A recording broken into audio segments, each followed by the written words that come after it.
ส่วนที่ไหนส่วนเงินข้อมได้เอาส่วนเอา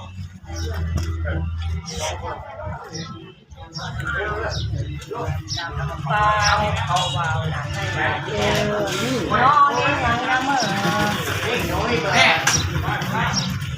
ได้แล้ววันนี้จะปวดแค่ไหนลูกฮะจะปวดบ้างค่ะใช้ปวดก็ได้มา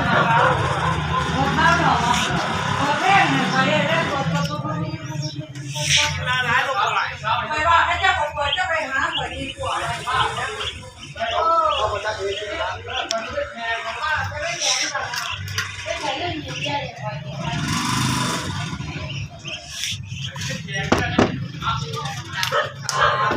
นั่นน่ะ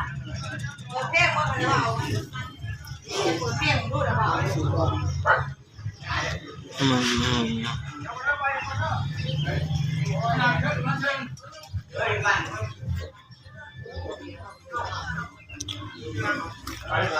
จะบอกมัน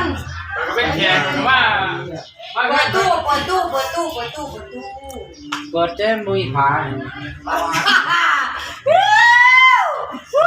ผาเขาปีหรือว่าพาจะซื้ออะไรบ้างใช้ปลาไม่ใช้ปลาเรื่องนี้แน่ คุณได้หยอกของเรา เรื่องนี้แน่เพราะว่าจะไปหาเจ้าอยู่คนเดียว